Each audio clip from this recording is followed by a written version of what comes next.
But these birds aren't here to kill.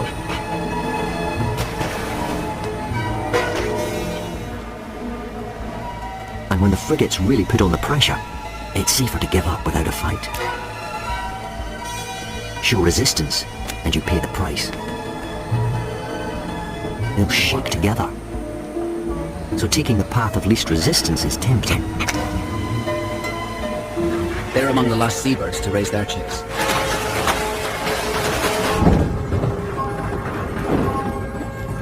It's now a race to the finish. Summer fish supplies are dwindling, so every last one will be the target of an underwater free-for-all.